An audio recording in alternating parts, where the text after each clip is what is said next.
Fala galera, não sou Jesus, mas estou de volta. É que eu ouvi tanta merda, mas tanta merda, que eu me revirei no túmulo pro lado, me revirei pro outro, me revirei pro outro, e aí acabei saindo de lá. Eu demorei um pouquinho para me apresentar, porque tinha que tirar aquela palidez, né? 2 séculos de túmulo não dava para aparecer assim. E aí o que eu fiz? Vim pro Rio de Janeiro. Aqui é o lugar para tomar um solzinho, ganhar uma corzinha e tu ficar pronto para se apresentar de novo.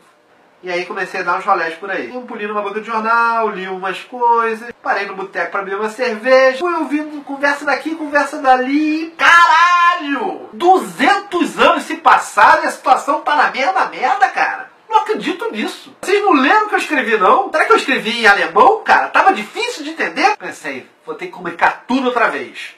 Mas vou fazer uma versão simplificada, que senão a galera não vai entender. Decidi fazer uma revista. Só que chegaram lá pra mim falar, porra, barbudo, revista? Ninguém mais lê essa merda. Faz alguma parada pra internet, que aí a gente pode ser que entenda. Achei a ideia meio estranha, cocei minha barba. Mas não é que a ideia é boa? E aí tô aqui agora, pra esclarecer umas coisinhas e outras que eu já tinha dito tem uns 200 anos. Vamos lá, hein? A gente tem que fazer alguma coisa. Vou começar com essa matéria daqui, olha só. Dono da Zara desbanca Bill Gates na lista dos mais ricos do mundo. Até aí, parece que não tem nada demais, né? Alguns vão até dizer, vai ver que ele mereceu por isso e tal. Mas olha só que situação. O homem mais rico do mundo utiliza mão de obra escrava. Caralho! Tem gente que acha que para ficar rico é só trabalhar muito e não gastar dinheiro. Vou contar um segredo para vocês. Isso é uma bobagem. Isso não existe no capitalismo. A não ser, claro, para uma pequena minoria. E é uma razão muito simples. É que no capitalismo tem 2 setores. E a diferença entre privilégios e direitos entre eles é cada vez maior. De um lado, tem os que sobrevivem do lucro. E do outro, a grande maioria da população, os que dependem do salário. Em outras palavras, os patrões e os empregados. Os exploradores e os explorados. O dono da Zara e seus empregados, praticamente escravos. Só que para ver do lucro, o capitalista precisa de uma coisa chamada propriedade privada. Ele tem que ser dono das máquinas, das fábricas, das usinas, da terra.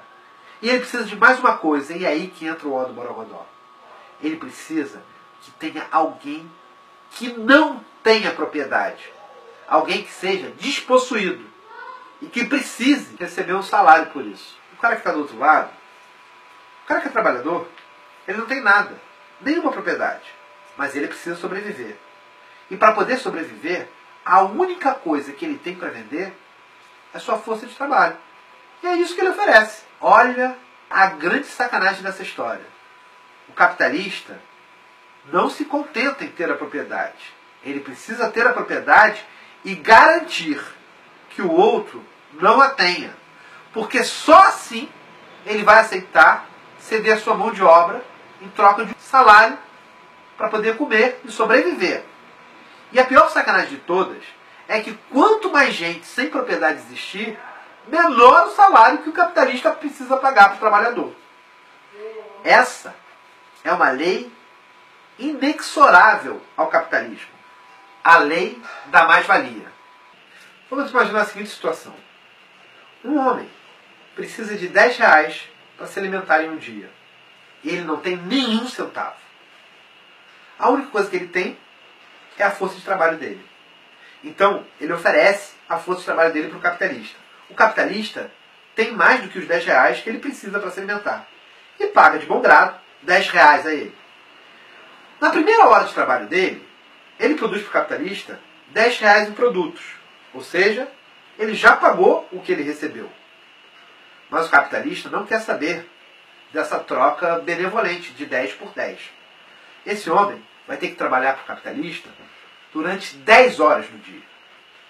No final do dia, ele terá gerado para o capitalista 100 reais e ganho 10. Os 90 reais são o lucro do capitalista. Agora, observe que perversidade. No dia seguinte, o capitalista, além dos 10 reais que ele já tinha para pagar a esse rapaz, ele tem mais 90 que esse rapaz gerou para ele hoje.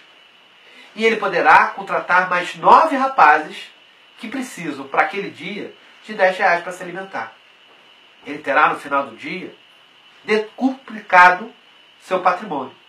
E é assim que ele vai ganhando cada vez mais dinheiro sem nunca realizar nenhum esforço de trabalho. Camaradas, não se enganem. Toda grande fortuna é uma grande exploração. E a prova disso é que o homem mais rico do mundo usa mão de obra escrava. A invenção de que é possível enriquecer com o trabalho é a mentira que os capitalistas contam para naturalizar a exploração do trabalho. Assim, o empregado não só trabalha achando que pode ser que enriqueça, como ainda acha que o capitalista está lhe fazendo um favor, quando no fundo, é o capitalista que precisa do trabalhador, e não o contrário.